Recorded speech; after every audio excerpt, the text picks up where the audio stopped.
damn brakes on, that trailer's gonna come around and kill you. Just remember that. Brakes will kill you in a traffic stop. Don't hit them all. Never hit them all. Just be ready for that trailer.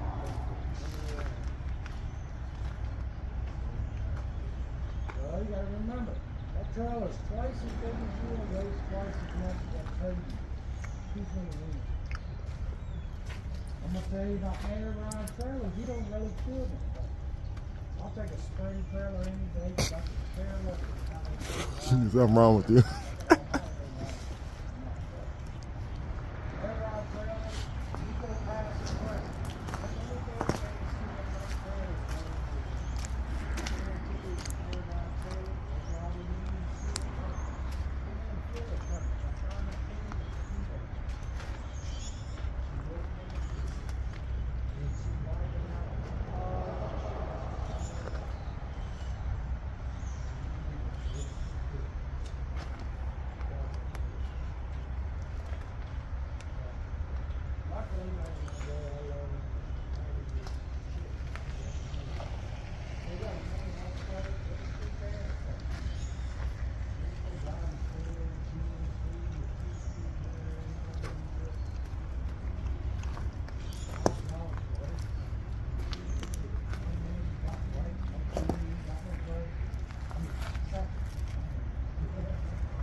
Holding on to shit now, but walk that truck the same way I do, man, you'll pass that test with every damn point. All 500 points. But I chucked my wheels, I got my key out of the ignition. Now I'm gonna walk to the front of my vehicle. The main thing is stand back. Watch that cone behind you. Stand back away from that truck. Remember, it's got a double bunk sleeper. So I gotta stay way back there to see my clearance lights on my trailer. I have to be able to see them to get the credit for it. All right? So if I'm standing all up close and I see my clearance lights on my trailer, my 2 clearance lights on my tractor, my 3 ID lights, and my turn signal, they're all amber in color, they're not chip cracked or broken, and they're clean. I'm gonna get the points for my tractor, but he's not gonna give me my trailer. All right? He's not going to give me my trailer if I'm standing up too close. Then I'm going to drop down to my headlights. Your test truck will have fog lights in the bumper. Alright? They're both clear in color, not chip cracked or broken, and they are clean. Then I'll look underneath my vehicle. In your book it says tops. That's just a learning tool.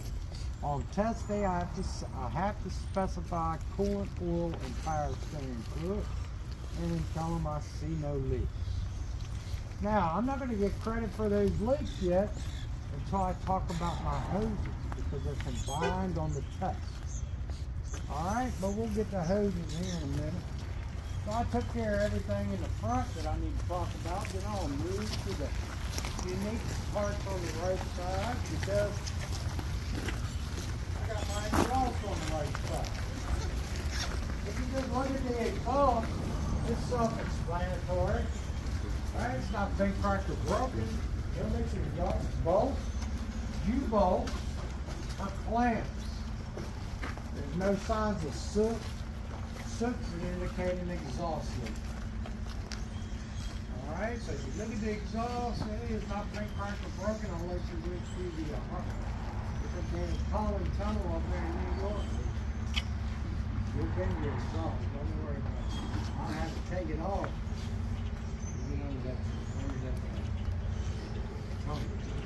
Alright, so if you look at it, it's not bent, cracked, or broken. No missing nuts, bolts, U-bolts, or clamps.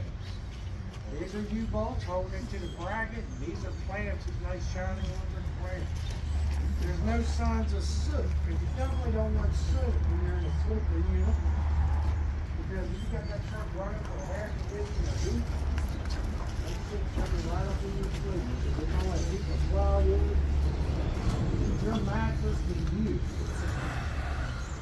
Now, DEF is not in your book,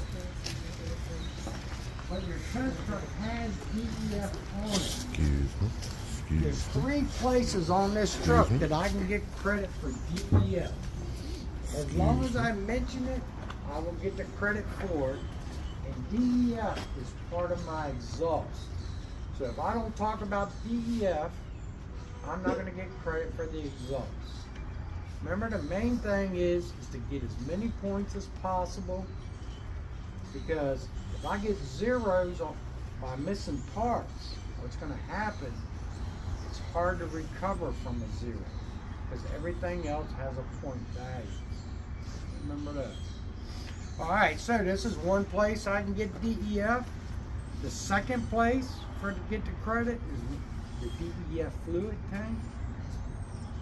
And on my end cap, underneath the fuel gauge, there's a green butter bar under that, I call it. And that's my DEF fluid. So there's 3 places I can get, as long as I mention DEF, anything about the DEF, I got it. Alright, another thing about this DMV test, let's say I forgot something on the outside of the truck and I'm sitting there doing my end cap. Just go ahead and mention it. Because all that tester's going to do is going to scroll down, give you the credit for it. Alright? Now, if I'm outside and I remember something on the outside, go back to it, talk about it, and go back where you were. Alright? Just remember that. Very, very, very, very important. I can always gain them points. Points are very important in this test. Now, you notice in that practice test, everything that is in black, bold print, that's where my points are. That's where I'm going to start off with the most points I could make. The way I explain the part is if it stayed to 20 points, or drop to 15 or 10. Alright?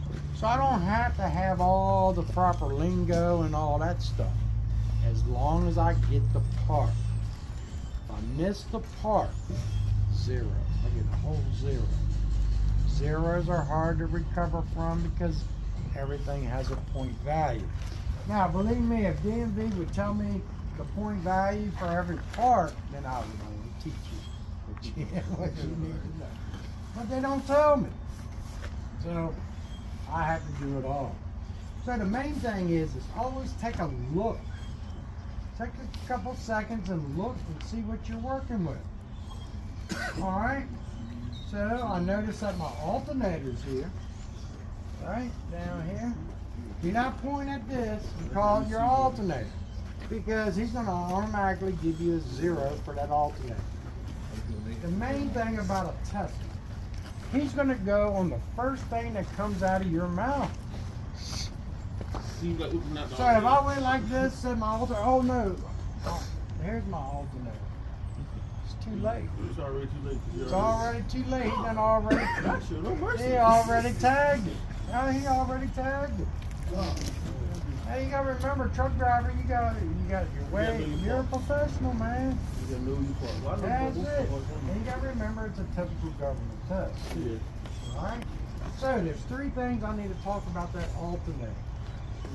The main thing is that alternator is not bent, cracked, or broken. No missing nuts or bolts. It is belt driven. Right? My belt. Go ahead and talk about it. It's not dry rot, cracked, or frayed. And there's no more than 3/4 inch of play at the center of my belt. My electrical wiring. Now in your book it says it's not cut, cracked, frayed, no exposed wires, no signs of electrical damage, and properly secured. But man, that's a mouthful of shit. Right?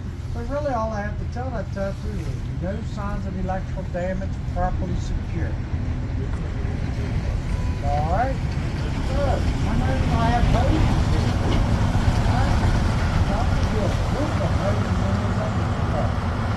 Because if I use a group of hoses, it doesn't matter. I don't have to talk about any other hoses underneath the hood, right? So I'll put all my hoses in the hood. I got dry rot, cracked, thread, or bulging, and I hear and see those. Break the wire and I hear and see those.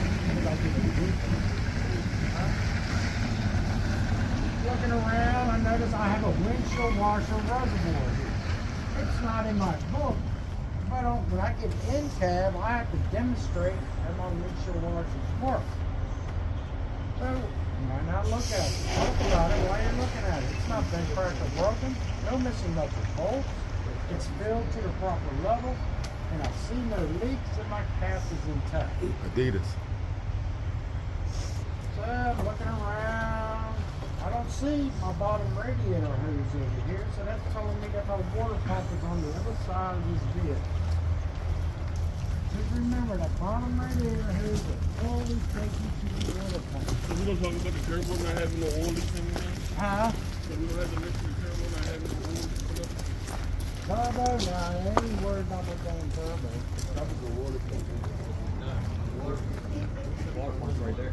The water pump's right here, right here. The ground disc. You follow your bottom radiator hose up, it will always take you to the water pump. Now, when you look at some of them trucks out there in the yard, the water pump's on the other side of the truck. Yeah, that's what I'm saying. Right? It all depends on what motor you have. But you as a driver, you might go to work for a company, the guy likes Caterpillar. Or the guy likes Cummins engines. Right? Well, this is a D truck. This is a DD13. But if you always find that bottom hose, it will always take you to your water pump right there. So, I noticed that. But I like doing my pre-trip work from the top to the bottom and work out towards it. That way I don't miss anything. So as I'm looking, I see I have a coolant reservoir here, a power steering reservoir there, and I have a hydraulic clutch reservoir there. Rope them together. Right? Like I say, my coolant reservoir, power steering reservoir, and my clutch reservoir are not bent, cracked, or broken. No missing electric bolts. They're all filled to the proper level, and I see no leaks. My caps are intact. Other than that, if I just say that coolant reservoir, I have to say it's not bent, cracked, or broken. No missing electric bolts, filled to the proper level. I see no leaks and cap is intact. Then I say my power steering reservoir, and I have to say all that shit again. So let's just group them all together and knock them out in one shot. Then I move down and I notice I have an old dipstick. You can go like it says in the book, I pull it out, wipe it off, reinsert it, pull it out, and see if it's below the refill mark. If it is, I fill it through my fill tube right there. Or I just say I pull it out, see if it's below the refill mark. If it was, I fill it through my fill tube. Caps intact. Then I'm going to move on down. Here's my water pump.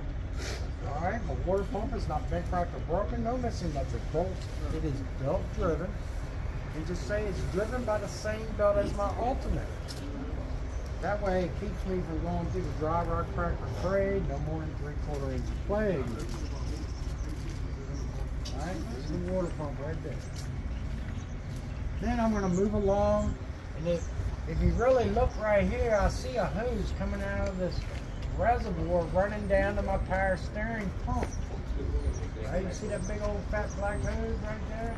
That's going down to my power steering pump. All I gotta do is remember that my power steering pump and my air compressor are side by side. They are both gear driven. Right? So I just say my power steering pump and air compressor are not bent, cracked, or broken. No missing much. You're not really going to see it. You're not going to see it because it's between the frame and the side of that engine. But I know it's there. So it's not been cracked or broken. No missing much of bolts. And I hear and see no leaks. They're both gear driven. Just remember, they're both side by side and they are gear driven.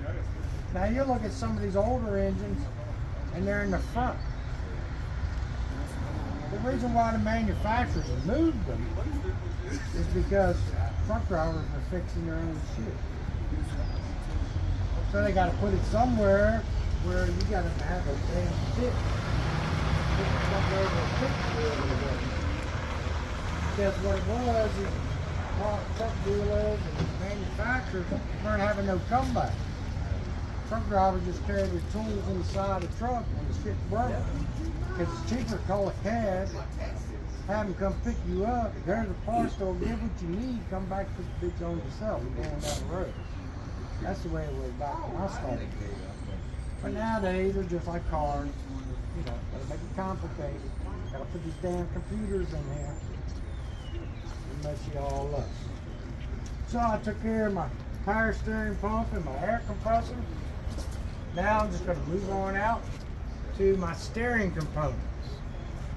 All right, I got a steering rod, a steering box, a pitman arm, a drag link, my steering knuckles at both ends of my drag link, and my castle nut and cotter pins. Put those in there. If you look at your curriculum in your book, they have that castle nut and cotter pin separate, so you'll forget it. So if I name all my parts as I go down, name them all I gotta say now is they're not bent, cracked, or broken, no missing nuts or bolts, and I see no leaks at my steering box, because that's the only place fluid is going to. Now I can go to my brake system. So here I have a brake hose and an ABS wire. Alright? My dry rock crack freighter bulging, and I hear no leaks. Then I have a brake chamber and a locking ring. They're not bent, cracked, or broken, no missing nuts or bolts, and I hear no leaks. Slack adjuster here. This is my push rod. Slack adjuster and push rod. The reason why I show it to you like that is because that tester can always say, show me the slack adjuster. Alright?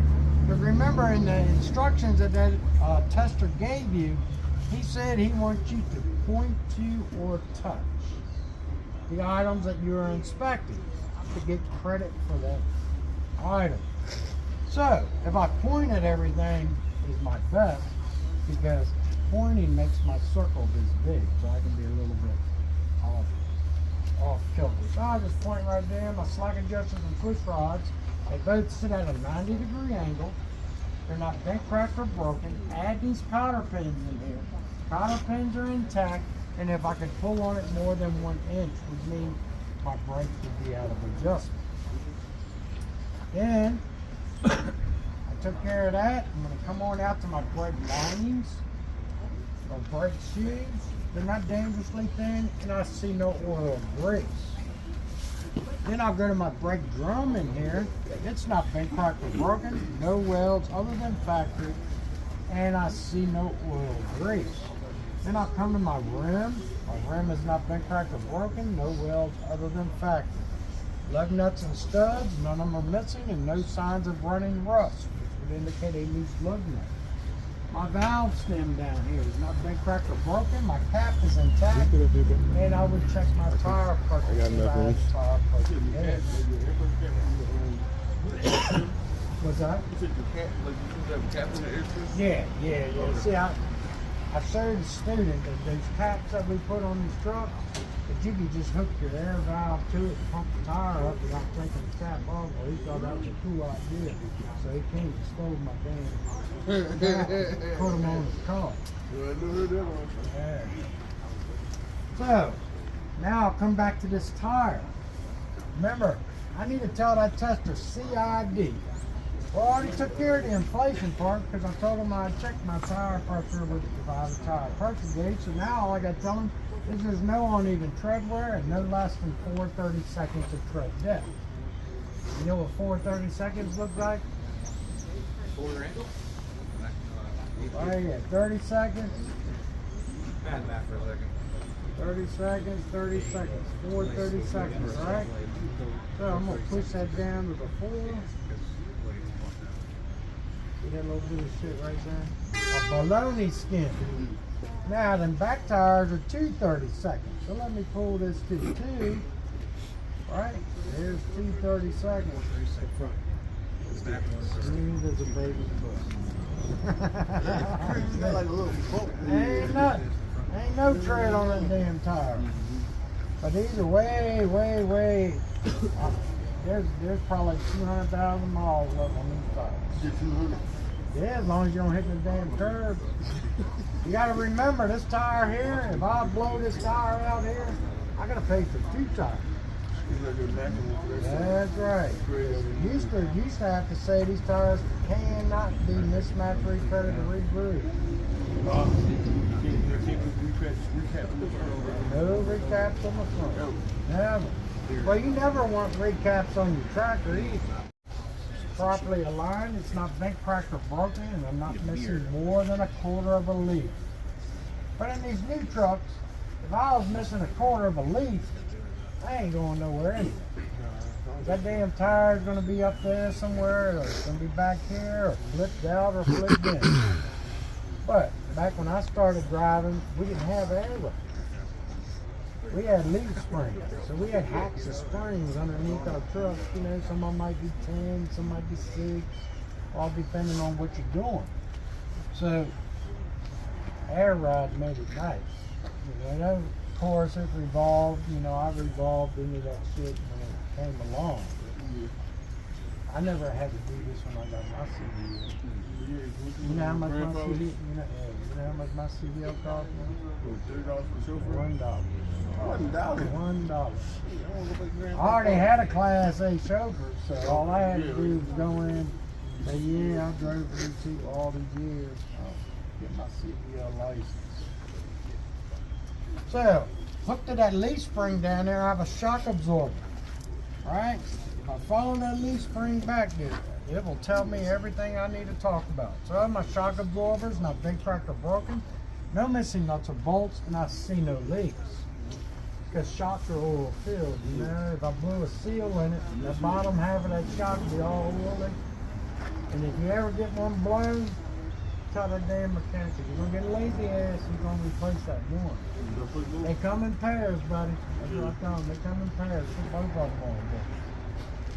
Alright, so I took care of that. Took care of my brake system, my tires, all that. So I'm good.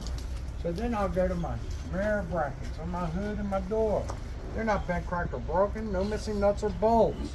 Then I'm going to take my mirror glass and that driver's window, put them both together. They're not chipped, cracked, or broken, and they're clean. Then I'm going to open my door. My door handle and my doors, not bent, cracked, or broken. No missing nuts or bolts.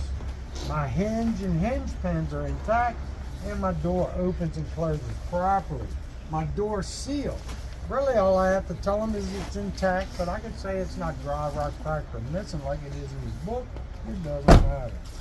Alright, then I'll step on down. Now, I can get an extra point if I talk about that battery box. But if I talk about that battery box, I have to talk about the wires to them batteries, okay? So my battery box is not bent, cracked, or broken. No missing nuts or bolts. The wires to my batteries, remember, no signs of electrical damage, properly secure. Then I'll go to my steps and my catwalk back there. They're not bent, cracked, or broken. No missing nuts or bolts, and they're clear of debris. That's what a DMV tester's looking for. Here's where I can talk about my DEF again. So I got my DEF tank and my fuel tank. I see no holes, no cracks, and I see no leaks.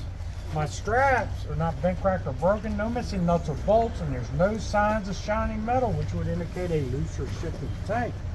My caps are intact, and I see no leaks. Storage box consists of 3 reflective triangles, spare fuses, and circuit breakers. Alright. Now, if my fire extinguisher was behind that driver's door, I'd talk about it then. But I know it's in here. That would be the end of my first section test. So it's like section 8. Yep, that's the first section buying your books. Yeah. Now, on this blue tape, this is a section C. Yellow tape would be a section A, and the section A would be the orange tape. The yellow tape would be section B. So, if you go over and look at that trailer over there, it has the same tape marks. Alright? So, in your books, it goes right to the frame and crossment. But you gotta remember, I'm gonna pretend I have a trailer on board, so these air lines and power cord are gonna be hanging right here in front of me. So I'm gonna keep all 3 together. They're not twisted, tangled, or pinched, and they are not dragging against my catwalk or the frame of my tractor. Then I'm gonna split them up. My airlines, they're not dry rot, cracked, frayed, or bulging, and I hear no leaks. They're properly secured to my truck and my trailer. Very important that way. Truck and trailer. All right, then I got my glad hands. They're not bent, cracked, or broken, no missing nuts or bolts, and they are properly secured to my trailer. The rubber grommet in here, I can get an extra point if I talk about it. It's not dry, rot, cracked, or missing. And I hear no leaks. My power cord. I can go the long route and say it's not cut, cracked, frayed. No exposed wires and no signs of electrical damage, properly secure to my truck and my trailer. Or I can just say no signs of electrical damage, properly secure to my truck and trailer.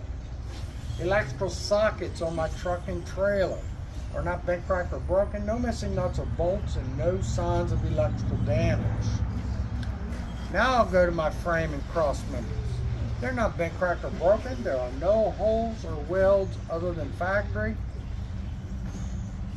My drive shaft.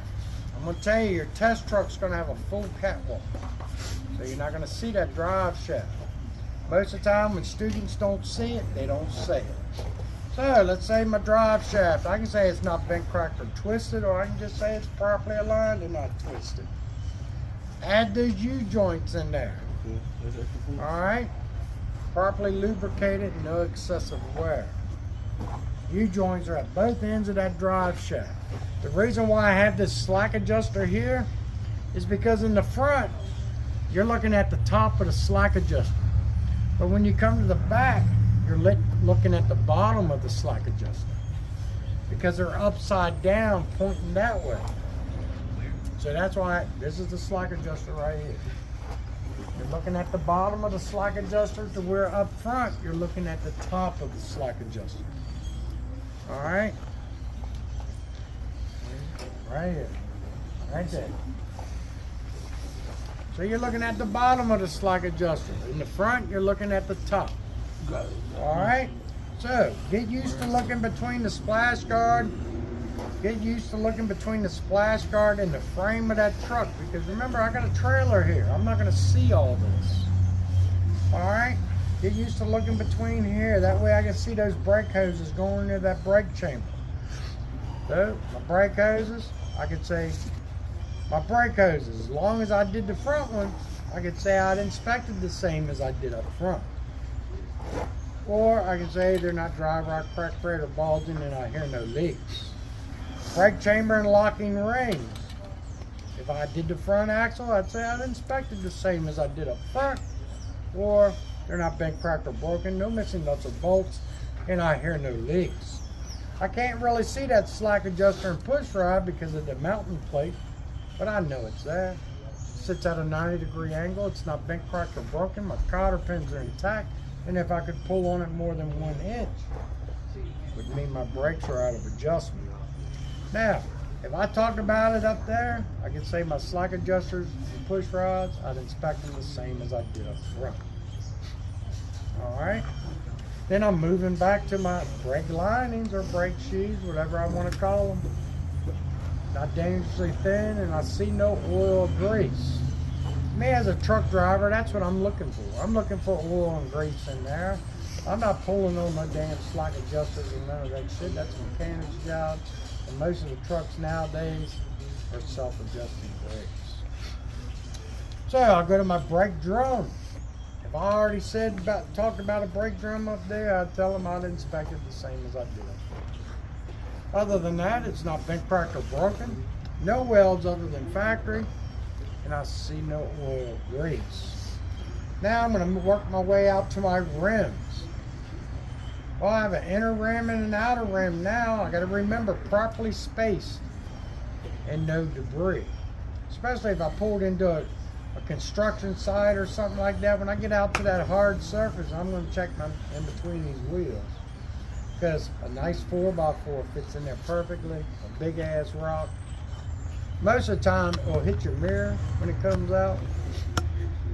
Or it'll bounce around on that trailer depending on the type, and then next thing you know, you just threw it at the person beside you while they're going down the road. Alright, properly spaced to no degree, but for the condition of my rims, I'd inspect it the same as I did up front. Alright. Now I'm going to go back out to my lug nuts and studs. I'd inspect those the same as I did up front, or I can just say none of them are missing and no signs of running rough. You can indicate a loose lug nut. I have my valve stems again. I'd inspect those the same as I did up front. Now I have an axle seal. Alright, I had a hub oil seal up front, so I have to talk about this one. It's not bent, cracked, or broken, no missing nuts or bolts, and I see no leaks. This is the axle. Here's your axle. Yep. The seal is behind there, yep. Yep. Oh, I ain't gonna tell him that. Because if I tell him about that hub oil seal, that it's filled to the proper level, he could always say, show me. So now I gotta pop the cap out, stick my finger in there, then I gotta do the rest of my pre-trip. Get the stink burning. I don't want that. Yarrow's nasty as hell. So I just tell them I could always check my fluid level by pulling this cap. With the axle seal, if I told him it's filled to the proper level, he can always say, okay, show me. I don't have no tool. Just say I see no leaks and leave it at that. So now I'm going to move back in. Oh, let me talk about my tires. Might as well. Remember, I need to give him CID. So I'd say there's no uneven tread wear. No, I can throw in there no dry rod cracker balls into my sidewalls. No less than 2 30-seconds of tread depth. And the tires at the proper inflation. Now I'm going to move back to my suspension. If you follow this leaf spring all the way back, everything I need to talk about is connected to it. So again, I got leaf spring mounts and U-bolts. I'd inspect them the same as I did up front. Or I could say they're not bent, cracked, or broken, they're missing nuts or bolts. My leaf spring here is properly aligned. It's not bent, cracked, or broken, and I'm not missing more than 1/4 of a leaf. Well, I just tell my leaf spring I'd inspect it the same as I did up front. Then I got a shock absorber again. Not bent, cracked, or broken, no missing nuts or bolts, and I see no leaks, or I would inspect it the same as I did up front. Now, I have airbag mounts top and bottom, and an airbag.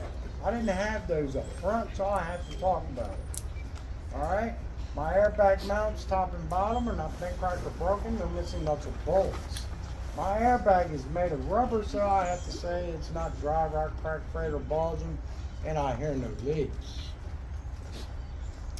Now, being that this axle is exactly like this axle, I'll just tell that tester I'd inspect this axle the same as I did this axle.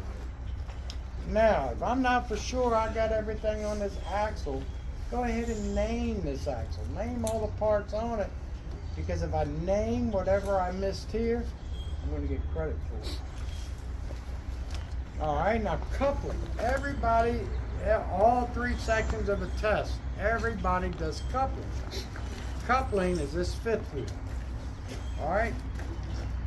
There's 7 parts to this 5th wheel. If I count them out on my hand as I say the part, I'm standing there with 6 fingers out. I forgot something. Alright?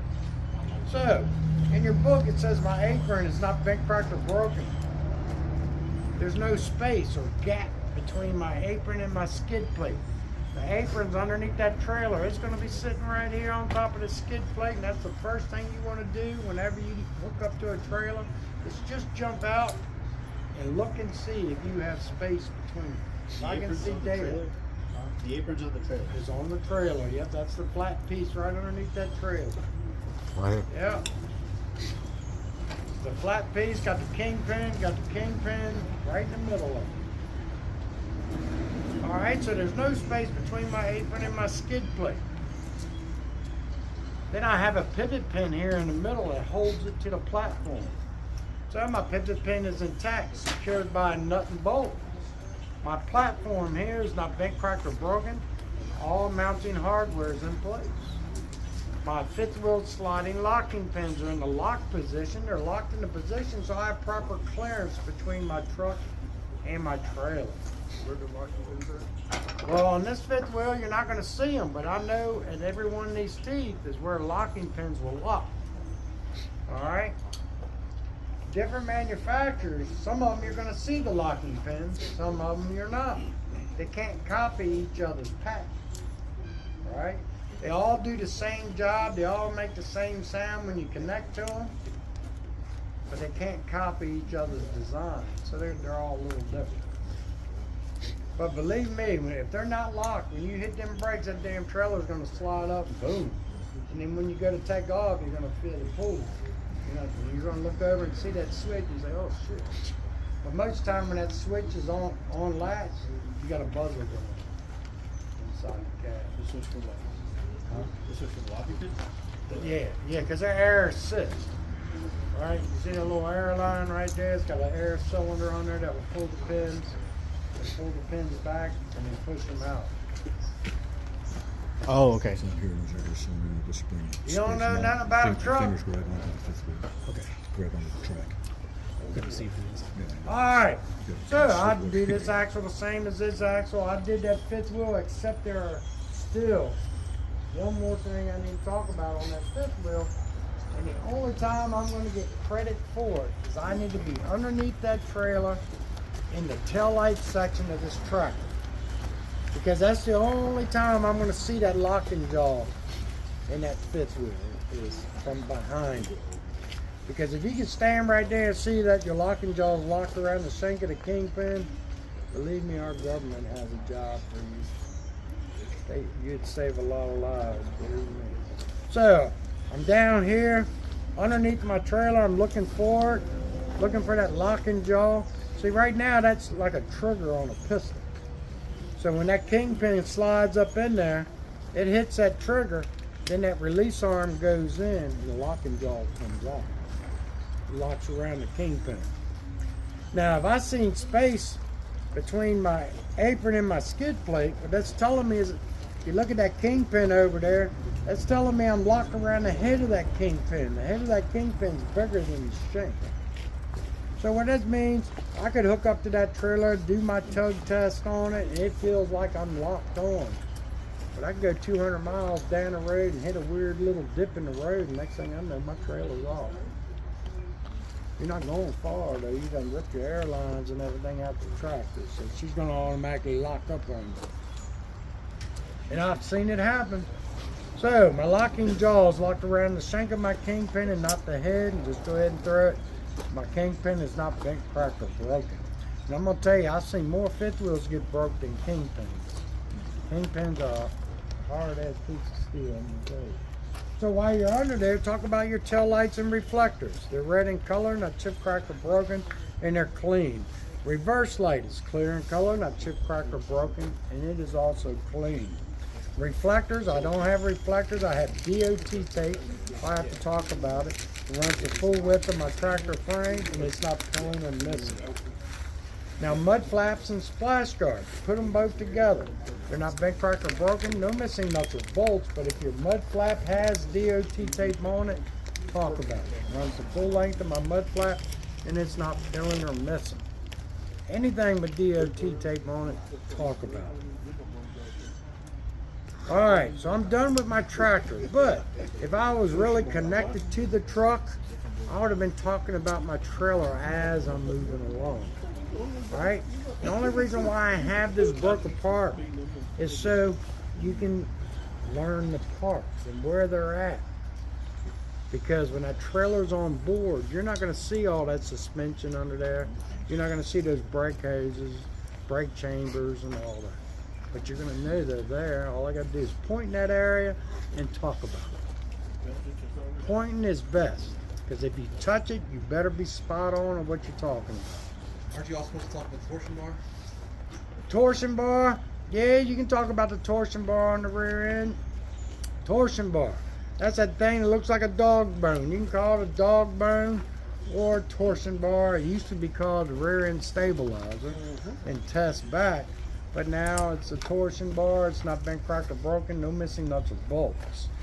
Before, when it was a stabilizer, you'd have to talk about that rubber bushing on each end. It's not dry, rot, cracked, or missing. Every rear end's got a torsion bar running this way. Now, if you got a leaf spring trailer suspension, you're going to have a torsion bar on there also. It just runs in a different direction. That's the only place torsion bar is mentioned in your curriculum. It does not mention a torsion bar on the tractor. But now I have to mention it because these new trucks have it. Because the airbag suspension, man.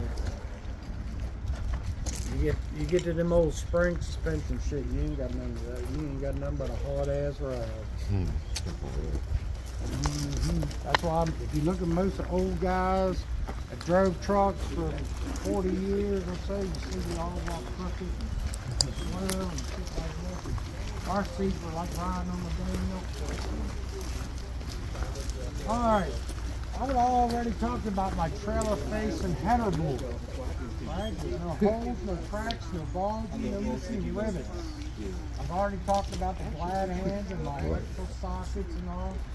Now underneath here is where my apron. This black piece underneath here is an apron, and then my kingpin underneath. Now you see the kingpin's got a big head on it, and the shank, the skinny part. That's where that locking jaw is going to lock in. Like I said, fifth wheels are different manufacturers, so some of their locking jaw mechanisms look different. Like this one here, I'm going to actually see a hook come out. Now, some of them look like a butt crack. I call it a butt crack because it's a figure 8 that comes out, locks around. All right, and all you're going to see is a crack. So you'll get used to that stuff as years go on, and different manufacturers and all. You believe me, you'll drive many trucks. You could have trucks going down the assembly line. One truck will have a joist fifth wheel on it. The next one might have a through hawk because they ran out of joist.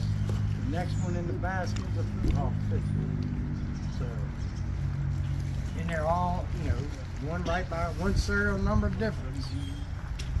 Alternators, same thing with those. When you start adding stuff to your truck, like a microwave, TVs, and all that stuff to your truck, your alternator's going to get bigger and bigger and bigger. So some of them, I need more wattage. So some of them look like a regular little car alternator. Some of them are going to be this damn big. It all depends what you had in there. Refrigerator and a microwave, man, that draws a lot of juice. Needs a lot of juice. So my trailer side, it's pretty much just like my front. There's no holes, no cracks, and no bulging. But I have to add this DOT tape in there. It runs the full length of my trailer, and it's not peeling or missing. All right, this little square right here is going to remind me to talk about my cross members and frame on this trailer. I could always say my cross members and frame, I'd inspect the same as I did on my tractor. Just leave it at that. Or else I'd say there's no bent, it's not bent, cracked, or broken, no missing nuts, bolts, or rivets, and there's no holes in my floor that could damage my freight. But I could always just say I'd inspect it the same as my tractor and leave it at that. My landing gear, if you look at it, it's self-explanatory. It's not bent, cracked, or broken, no missing nuts or bolts, but my landing gear legs would be in the upright position. My feet would be clear of debris, and my crank handle would be properly stowed away. In your books, it talks about a marker light, reflector, and a turn signal. Well, this light has all 3 in one, so that's what I call them. 3-in-1 light. It's amber in color. It's not chipped, cracked, or broken, and it's clean. The main thing you really need to remember is what type of a trailer am I inspecting? All right, so if I look underneath here and I see a mount right here that looks like a comma, that's going to tell me this is a leaf spring trailer. That means no shocks, no airbags. Easiest way to inspect a trailer is to squat down and look at that other side over there, because I'm going to see everything I need to talk about. All right, this trailer here has a sliding axle, but you're going to have a sliding tandem. That just means 2 axles. So my sliding tandem release arm, this one has a valve. It's over there in that gray box. All right, is in the lock position, and my locking pins are in the lock position. Well, see, they bolted this one to keep it from sliding when they put that lift gate on there, by the way. Alright, so I got leaf spring mounts and U-bolts again. Mostly everything on this trailer, I'd say, I'd inspected the same as I did on my tractor. But remember, I gotta name my parts to get the credit. Alright, so I got leaf spring mounts and U-bolts. I'd inspect that the same as I did on my tractor. I have a torsion bar. I'd inspect that the same as I did on my tractor. Then I'll go to brake hoses. I'd inspect those the same as I did on my tractor. My leaf spring, I'd inspect the same as I did on my tractor. My brake chamber and locking rings, I'd inspect the same as my tractor. My slack adjusters and push rods, I'd inspect the same as my tractor. My brake linings, I'd inspect the same as my tractor. My brake drum, I'd inspect the same as my tractor. Now I get to my rims. Now I just specify, I'd inspect those the same as my drive axle. Because they're properly spaced, no debris, condition, not been cracked or broken, no welds other than factory. I just specify my drives because my drive axle has 2 rims. Alright, then I just move, I can just throw my tires in there before I move out. My tires, I'd inspect those the same as I did on my drive axle. Then I got my lug nuts, I'd inspect those the same as my tractor. My valve stems, I'd inspect the same as my tractor. Now I have a hub oil seal. It's simple enough, I can talk about it. It's not been cracked or broken, no missing nuts or bolts, and I see no leaks. Or I could always say I'd inspect it the same as my steering axle. Alright, hub oil seal. I have one on my steering axle, so I can say I'd inspect it the same as I did on my steer axle. But I have to specify that. I can't say just as my tractor because I have an axle seal there too. You know what most students do when I test them, or the other testers? They'll say my hub axle seal. Not good. It's a hub oil seal and I have an axle seal. But when I say my hub axle seal, now I just changed the name. Alright, so I got a mud flap now. I'd inspect it the same as I did on my tractor. Now I have an ABS light. It's amber in color, it's not chip cracked or broken, and it's clean. Do not add this light with that light up there because this light does not come on unless there is something wrong with my ABS system. Alright? Older trucks don't have it on the dashboard like newer trucks do. Newer trucks gonna have one for the truck and one for the trailer. So if this light, if I look at my mirror and this light is on, that's just a warning to me. So when I hit my brakes, this trailer could lock up on me. That's all that's telling me. Alright, doesn't mean I don't have brakes. So I'm going to take this red marker light and I'm going to drag it around back with all my other tail lights. So I got a marker light, 3 ID lights, and my tail lights. Don't call them brake lights. So that tester can always say which ones will be brake lights. Hey, I don't know. That's what I'm going to call it, my tail lights. Alright? 3 ID lights, tail lights, and my marker lights. They're all red in color. They're not chip cracked or broken, and they are clean. The door is pretty much just like the side. There's no holes, no cracks, no bulging. But I have to add the door handle, my door latch, and my hinges. Alright, they're not bent, cracked, or broken. No missing nuts or bolts. On your test truck, you're going to have barn doors. So you're going to have a door tie. Tie the doors to the side of the trailer. Add that in there. It's not bent, cracked, or broken. No missing nuts or bolts. Take a second and look at your bumper. Some of them are bolted on, some of them are welded on. If you don't see bolt heads, just say my bumper's not bent, cracked, or broken, and my DOT tape runs the full length of my trailer. Is this welded on? Yeah, because it's part of a lift. It would lay out and that would fold up underneath. Alright, then when I get to the right side of my truck, I tell that tester I'd inspect the right side the same as I did the left. Now, if the tester asks you to go up the left, that means you did not score enough points outside the truck. Other than that, he'll say, okay, what's next? And that's when you do your end cap. But if you're doing a partial test, your end cap, he might do that first. That way, when you get enough points, he's going to end your test, you're going to start doing maneuvers. Alright? Because you could have maybe 77 out of 88 you would have passed because you got, you got your 77, but you're not going to pass until you do the air leakage test. So if you get a partial, a lot of times he's going to start you on NCAP first. That way, when you get to your points, we can end your test. You pass. And it doesn't matter if you pass with 500 or you pass with 278 or whatever the partial is, your license ain't going to say. You know, so it's going to have your name, your state, and then what you can drive.